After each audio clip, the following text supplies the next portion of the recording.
Can you hear me? Yes.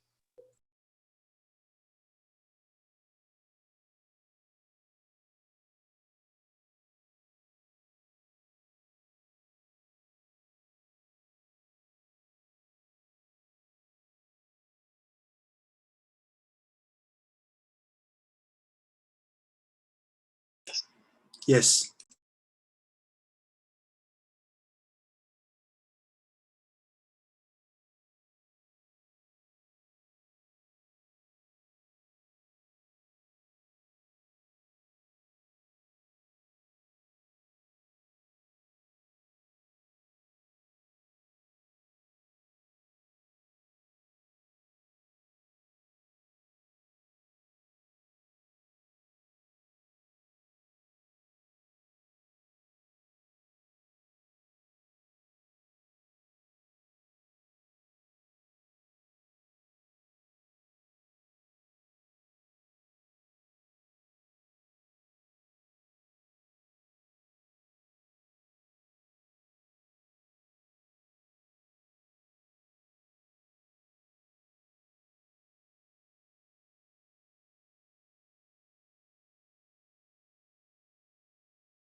Got everything up and running. Hello, everyone.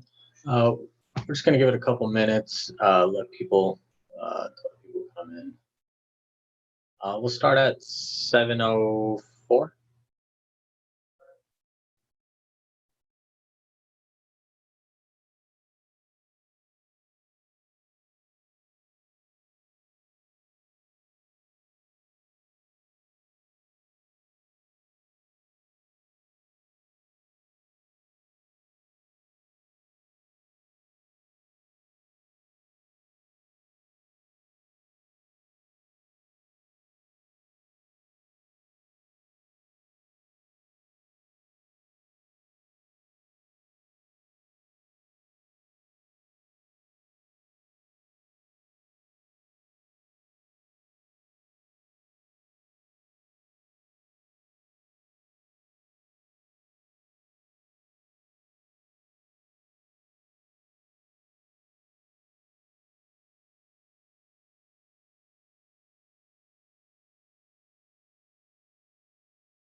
Hello, everyone who just joined. Yeah, we're gonna be starting in 2 minutes. All right.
Good evening, everybody. Thank you guys for joining our condition-specific talk. Let's go ahead and begin. Great. Looks like we're going to be live on YouTube. Great. Good. So we hold these conditions. First of all, my name is Dr. Richard Sharma. Thank you for joining us today. Today, we're going to be doing our condition-specific talk. The condition is going to be on lower back pain. Now, this is a pretty big task because there's a lot of things that cause lower back pain, and we're going to go through it in a pretty, efficient way. We're not going to be able to cover everything, but I'm going to give you some great tips on how to manage it and also how to prevent it as well. So we do these talks on the third Wednesday of every month, and we're usually live on either Facebook or in YouTube, and also obviously live on Zoom for those of you who are on Zoom. So your video and audio has been muted, but the chat rooms are open. So if you guys have any questions during this talk, please feel free to leave it in the chat rooms. This talk is going to be roughly 20 to 25 minutes long. And there's going to be a little 5-minute question and answer time at the end. If you guys have any questions, feel free to put it in there, and the moderators will go ahead and send those questions. Great. Good. Let me figure out how to get this out of the way. Good. Let's begin. Okay, so for tonight's agenda, we're going to be covering some really main topics, okay? So we're going to be talking about how is lower back pain caused, and there is a variety of lists of different things that cause lower back pain. So we're going to just touch on the more common ones. We're going to talk about how to prevent lower back pain. I'm going to give you 10 really good things that you could follow, 10 steps. There's some bonus stuff in there as well.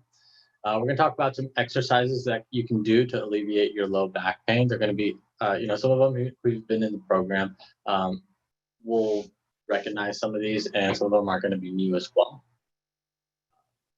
I'm going to go over this question because this was asked before. When should you see a doctor for low back pain? The medical field has an answer, and then chiropractors have an answer. Two different views, and we'll talk a little bit about that.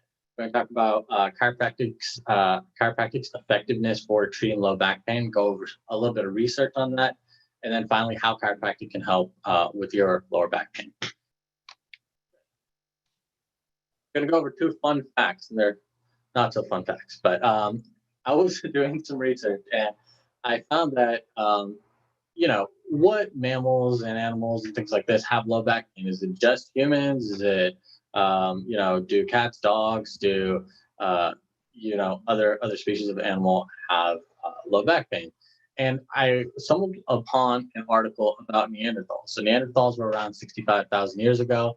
And what they saw in their spine was they too suffered from some sort of degenerative disc disease in their spine. So they also suffered from low back pain, which was, phenomenal to me. And when I started reading more about it, it happens a lot in bipedal mammals. So when we started walking on 2 legs, going from 4, we started having low back pain. Okay. The other fun fact, is 80% of Americans will experience low back pain sometime in their lifetime. That is, it's astonishing that number is that high. I knew it was high. I didn't realize it was that high. Some more fun stuff that we're going to go over. Here's some famous people who suffer from low back pain. Okay, so George Clooney, he had a CSF leak, that is cerebral spinal fluid leak. This was really bad. He hurt himself on the movie Sierra, and he had some sort of injury on there and caused him to have spinal surgery. George Bush, disc herniation. Usain Bolt, Sarah Michelle Gellar, both suffer from scoliosis. Scoliosis can have pain or non-pain. Both of them suffer from the pain. Okay.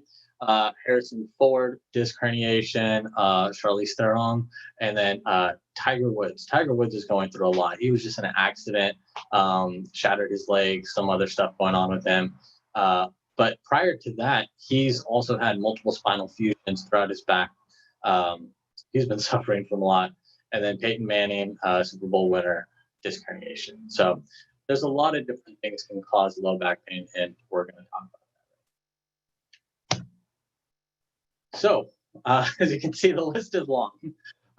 We have, muscle strain and ligament sprain. So we call that strain sprain, lumbar herniated disc, degenerative disc disease, facet joint dysfunction, sacroiliac joint dysfunction, spinal stenosis, spondylolisthesis. We got osteoarthritis, deformities, traumas, compression fractures, infections, tumors, autoimmune diseases. We're not going to go through all of these. We're just going to go through the four most common ones that you guys can probably relate to the most. So I'm going to highlight those. So that is the muscle strain or sprain. This is something that generally happens when you may be moving really fast or trying to stop really quick, or say you're trying to lift a great deal amount of weight, such as doing a deadlift, and you either sprain or strain your back. And I'll talk about exactly what that is.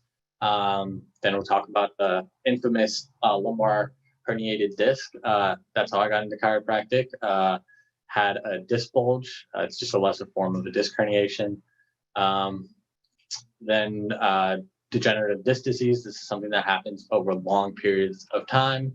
That could happen through trauma or micro traumas or just poor posture. And we'll go through what that is. And then finally, traumas. Different traumas that can happen, that can occur, that can cause you to lose the curves in your spine and cause you to have a low back. So let's talk about the first one, strain or sprain. So we're just going to differentiate the two. So a strain is when you have a tear. Could be a little micro tear or a large tear, but it's a tear in the muscle or the tendon. So a tendon attaches muscle to the bone. Okay. Now, we have some more people joining here. Good. Okay. A sprain. Let me get that out. Sprain is when your ligament gets teared. Okay, so a ligament attaches bone to bone. So if you think of someone going into like a weightlifting room and they're lifting a great deal of weight, they're more likely to sprain their back first before they sprain it. Spraining is a far worse injury and has longer healing times than straining your back. And we tend to see people who strain their back more often than sprain. Sprain is a little bit more of a, like I said, a longer recovery. Now let's move on to, okay, good, the lumbar disc herniation. So a little bit of a quick anatomy here, just orientation. We're looking at a bird's eye view of this. On the side over here, on this left side, is a normal vertebra with the disc over here.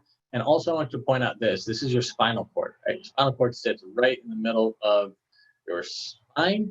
And these nerves right here, these yellow parts are your nerves that come out. Now, when you have a herniated disc, you have this nice area in the middle. This is your nucleus pulsus. When you move in certain directions, and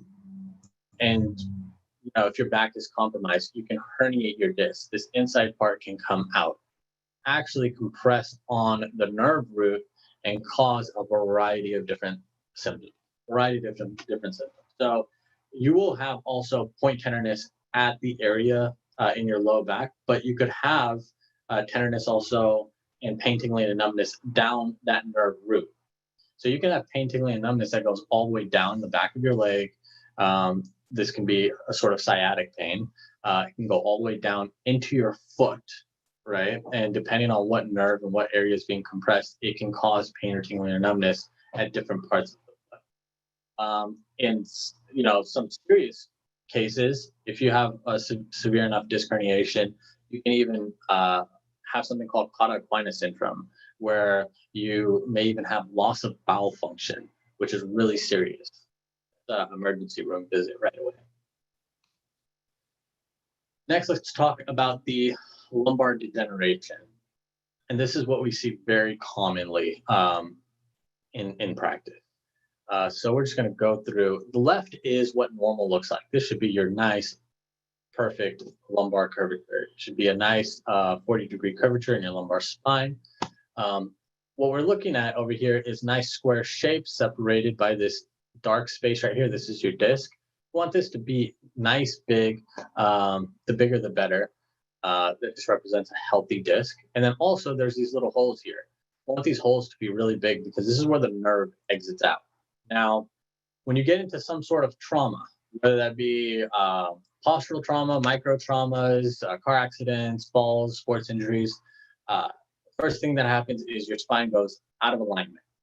Okay, so you lose this nice curve that you get to here. This is considered phase one of degeneration. You lose that curve. Also over here, it shows a little bit of disc thinning over here. Now, a lot of people may or may not feel pain in this area. A lot of times people will try to fight through this pain and to get better. But, if this doesn't get treated here, you move on to phase two. This is truly what arthritis looks like in the spine. This is when your bones actually begin to change. You start to have some bone spurs formation. You'll have thinning of the discs.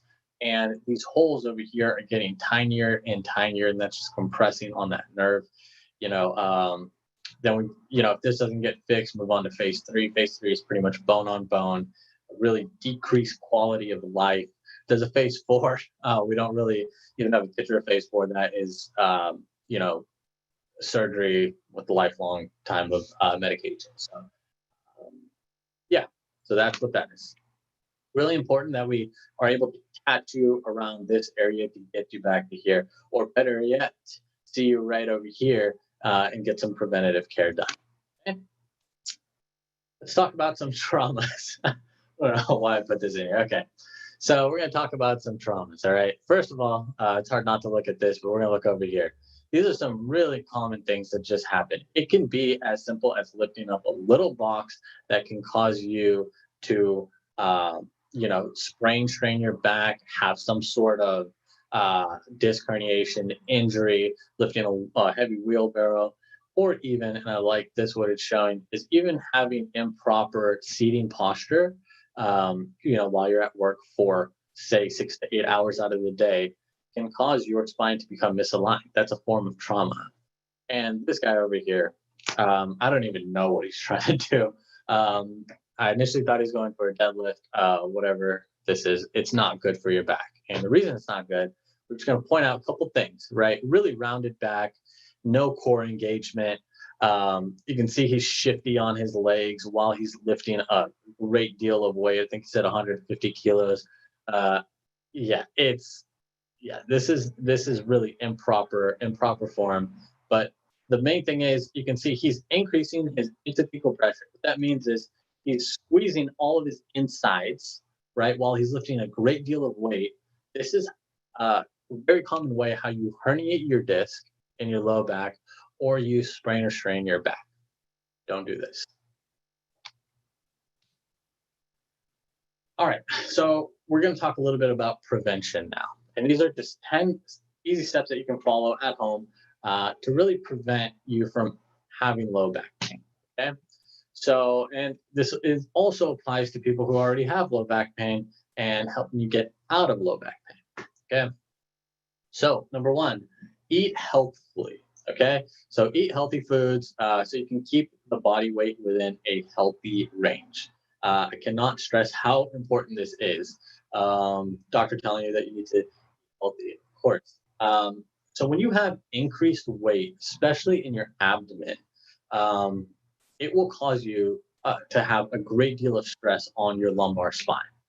Okay, and it will cause you to have increased amount of pain. It'll even cause the curvature in your spine to change. Now, I like to relate also this to thinking about women who become pregnant. Right, when they become pregnant, they're growing a human baby within them, and they are carrying a great deal of weight over here. It is so essential, so important for pregnant women to get their spines checked by a chiropractor during pregnancy, before pregnancy, and after pregnancy, because your spine is very compromised during that point. It is really essential to get. Okay. Number two. Get regular exercise to keep your back muscles fit and flexible. I'll have to elaborate on that. 3 and 4 kind of go along. Avoid prolonged sitting, right? I say this because a lot of people are working directly from home. especially during COVID. And when you do sit, please maintain good posture. I'm going to talk really quickly about posture in the next slides. We want you to use proper lifting techniques. Lift with your legs rather than your back. Most people are forced to lift objects on a daily, and when you don't have these proper lifting mechanics, this is when you get hurt. And it doesn't have to be a heavy object that you're lifting. You can lift something light in an improper way. If your spine is compromised, it will give. Okay. Let's continue. Number 6, avoid frequent bending and twisting, especially while lifting heavy objects, such as when you're shoveling, whether it be shoveling snow. We don't have to do a lot of that in California, but even if you're shoveling dirt, whatever that may be, that motion, it really, you lose that curvature when you're bent over like that, and it's a compromised position. Number 7, avoid situation where your spine is being vibrated for long periods of time, and such as when you're riding a motorcycle, okay? Or say you're using a tool for a long period of time that is causing your spine to vibrate. Essentially what you're doing is you're creating small micro traumas throughout your spine. We tend to see that in people who ride motorcycles. 8, get enough sleep each day. Rest is very important. Stop smoking. This is a big one. Smoking affects healing in general. Chronic smokers generally have less blood flow throughout their body, especially to their extremities, and would ultimately make it hard and difficult for the body to heal. So if you're having some sort of low back pain, smoking is one thing that, your nervous system, it's one more thing that your nervous system has to overcome in order for your body to begin to heal. And then 10, of course, wellness chiropractic care. Getting to that point where you're out of pain, your body's functioning optimally, and getting regularly checked by your chiropractor to stay in that wellness state. And then a bonus one, supplementation. So this is something that has been, a more recent thing because COVID, people are staying indoors a lot, and they're having all sorts of deficiencies, right? And one good way to check it is testing your blood chemistry. Get your blood tested. And in your blood test, you'll be able to see different areas that you may be deficient in, such as, having a vitamin D deficiency can actually lead to having low back pain. That's what the research shows. So really important stuff there. Let's quickly talk about posture and sitting posture. Some of you guys who've attended my talks before have seen this prior. But essentially, you just want to be sitting all the way back in your chair. You want to have this 90-90-90 rule. You want 90 degrees at your hips, 90 degrees at your knees, and 90 degrees at your ankles. You want your shoulders to be relaxed. You want your eye level to be at screen level. A lot of you guys right now are probably looking at devices, iPads and things like that, and I know they're not designed to really be put up, but it's important. Okay, let's go over some exercises. This is really great. I love this.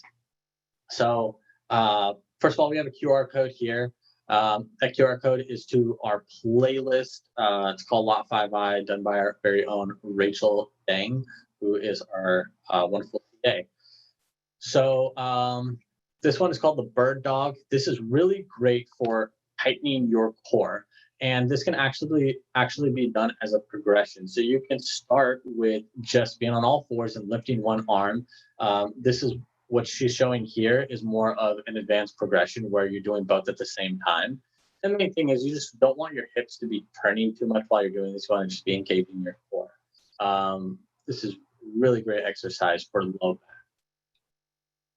Let's talk a little bit about stretching now. Doing the cat-cow. A lot of you guys who are in the program have probably gotten this stretch before, the cat-cow stretch. This is excellent for really stretching out the low back and also compressing it, giving those lumbars a lot of motion in your spine. Once again, here's another QR code for that. Going through it, it's a 5-minute video. It's a great video. Definitely recommend you guys checking that out. Okay, and the last stretch we're going to give today is the side plank. This is more of an advanced stretch. Not everyone is going to be able to do this initially, but the QR code on this one is actually for a modified version of it, where the knees are bent, and you can progress to doing something like this when you're ready to. But like I said, again, all of this is all about tightening up and strengthening the core so that your low back bones can stay stable. A tight core is really the key to getting your lumbar spine stable. Right, let's talk about when you should seek out care for low back pain. There's definitely two different versions of this. There's the medical profession, and there's the alternative medicine. So according to the medical profession, you should seek out care for low back pain if you're having low back pain. If your low back pain doesn't improve within 6 weeks, I think that's far too long before you seek out care. Okay? If your pain becomes intolerable, if you develop numbness, leg numbness, or weakness, if you're having difficulty controlling your bladder or bowel. BJ Palmer, he's the developer of chiropractic, said, medicine is the study of disease and what causes man to die. Chiropractic is the study of health and what causes man to live. See, medicine really focuses on more so when your body stops functioning and appropriately and, treating those symptoms and getting you back on your feet, right? Chiropractic care, really focuses more on the other end of prevention of pain and optimizing your body function. And we'll talk a little bit more about that.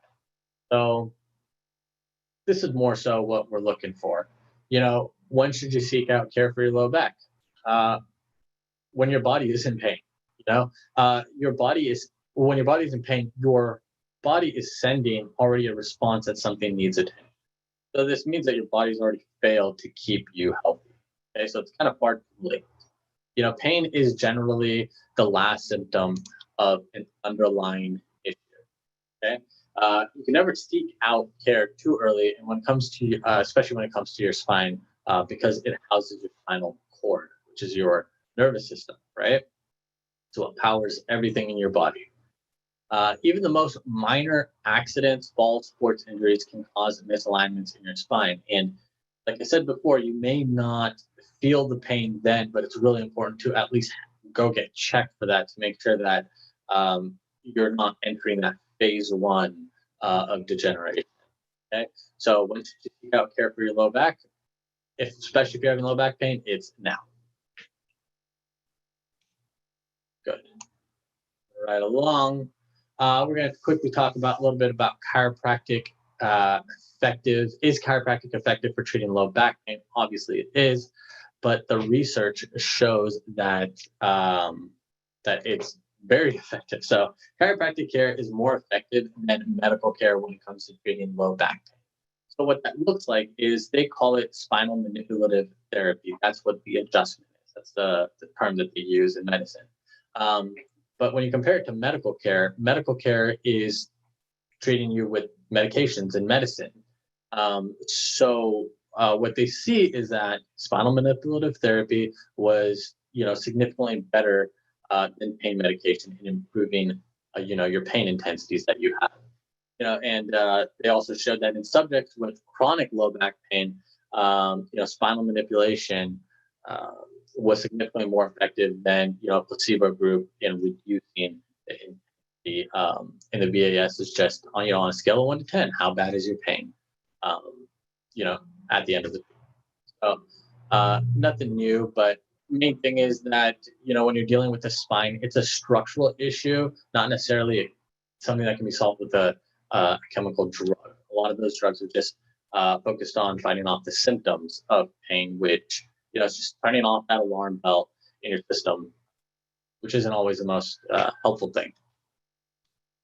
So let's talk a little bit about chiropractic and low back pain, and what is chiropractic doing? Why is it that chiropractic works for low back pain? So over here, this is what is considered a nice, healthy spine. It has nice curves, nice disc spaces in between each one of these vertebrae. It's a little bit small here, but the main thing is you have these nice holes that we talked about. These holes should be nice and big. And the reason I point these out is because if you look over here on the right, this is where the nerve exits. Now, the nerve is the main thing, right? The nerve is what attaches to the muscles and organs in your body. And now, if that becomes compressed, whatever that's attached to, that muscle, that organ is not going to be functioning the way it's supposed to be functioning. It's not going to be functioning at optimal. Now, your body has a very, very hard time healing when your organs are not functioning at optimal. So something to think about. And this is just what a subluxation looks like. And this is a lot about what chiropractors do. We look for areas that are subluxated, that the bone has become misaligned. And the main thing I want you to look at is as the bone becomes misaligned, there's some sort of trauma here. This area right here gets smaller and smaller and can eventually end up compressing that nerve. And if not fixed, this disc right here will begin to degenerate because it has a lot of pressure on it. It'll get smaller and smaller, close up this hole. So it's really important to find these areas, get these areas adjusted, and get them moving. This is essentially why chiropractic works, right? The other side of that is, chiropractic is not about back pain.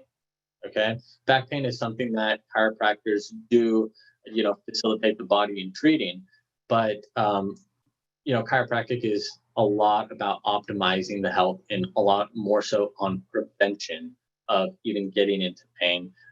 Getting your spine with nice curves and being the most optimal. Okay, that's all I have for today's talk. We ran a little bit over. I said about 25 minutes. That's good. If you guys have any questions at this time, please feel free to ask. I know that's quick. We couldn't cover everything that I wanted to, but I like to keep these talks short and concise with a lot of information. So I'll give it a couple minutes and we'll hang out here. Good. Let me find out how to open up the dialogues. Good.